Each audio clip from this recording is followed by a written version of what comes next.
टी20 world cup 2026 के जीतने की जो तस्वीरें हैं, यानी कि जीत के जश्न की जो तस्वीरें हैं, वो अभी तक जहन से नहीं उतर रही। जाहिर सी बात है कि भारत ने इतिहास रचा। बैक टू बैक टी20 वर्ल्ड कप का खिताब भारत को मिला और तीसरी बार भी टी20 वर्ल्ड कप जो है हिंदुस्तान को मिला है। तो इसका जश्न जीत का तो वाकई में बहुत शानदार होना चाहिए और ऐसा जश्न देखने को मिला मैदान में, यानी कि नरेंद्र मोदी स्टेडियम में, जहां पर चाहे वो हार्दिक पांड्या हो, ईशान किशन हो या फिर तमाम और खिलाड़ी हो, वो जीत के जश्न में बिल्कुल डूबे हुए थे। कोई डांस कर रहा था तो कोई देश का तिरंगा अपने कंधे पर रखकर घूम रहा था मैदान।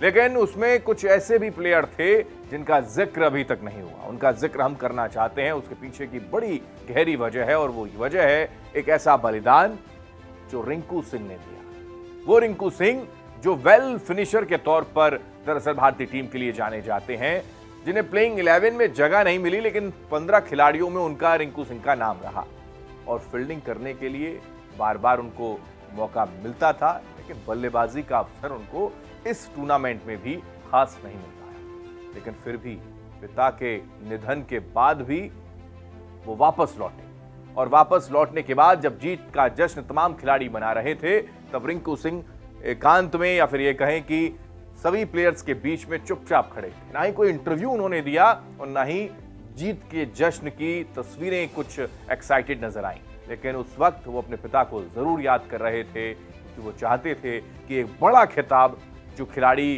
के नाम दर्ज होता है, उसमें उनके माँ बाप यानी कि पिता भी अगर इस वक्त मौजूद होते तो एक अलग ही उत्साह होता। यही वजह है कि रिंकू सिंह का जिक्र खुद गौतम गंभीर की ओर से भी किया गया। उन्होंने कहा कि उन्होंने टीम के लिए बहुत कुछ किया है और ऐसे वक्त में भी टीम का साथ दिया। तुरंत अंतिम संस्कार के बाद अगले दिन वो मैच खेलने के लिए पहुंचे भी।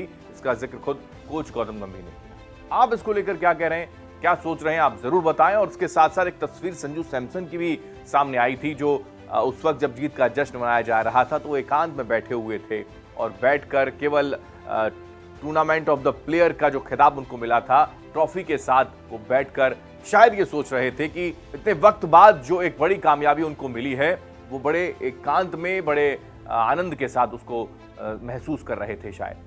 और जिंदगी के इतने कठिन वक्त में जब खिलाड़ियों के साथ ऐसी घटनाएं हो जाती हैं, उसके बाद भी एक बड़ा मुकाम हासिल करने के लिए बड़ा टूर्नामेंट अगर खिलाड़ी खेल रहे होते हैं तो क्या स्थितियां होती होंगी, ये समझा जा सकता है रिंकू सिंह से, संजू सैमसन से भी, क्योंकि वो लगातार ड्रॉप हो रहे थे। उसके बाद भी वो मेहनत करके उस मुकाम तक पहुंचे और आखिरकार उन्हीं की वजह से वर्ल्ड कप भारत को मिल पाया। तो एक और नाम है और वो नाम दरअसल है ईशान किशन। ईशान किशन के साथ भी उनके परिवार के साथ कोई ऐसी ट्रेजेडी हुई जो वर्ल्ड कप के मुकाबले के एक दिन पहले ट्रेजेडी हुई, लेकिन उनकी परफॉर्मेंस में इसका कहीं कोई जो फर्क है वो नजर नहीं आया। और ईशान किशन के भी वो अर्धशतक बहुत महत्वपूर्ण रहा भारतीय टीम के लिए। आप इन तीनों प्लेयर्स को लेकर क्या सोच रहे हैं? आपकी क्या सोच है कि एक बड़े टूर्नामेंट में खिलाड़ियों के साथ इस तरीके के अगर इंसिडेंट्स हों और उसके बावजूद भी वो अच्छा परफॉर्म करें, उनके लिए सैल्यूट के अलावा और क्या कुछ आप लिखना चाहेंगे? जरूर लिखें।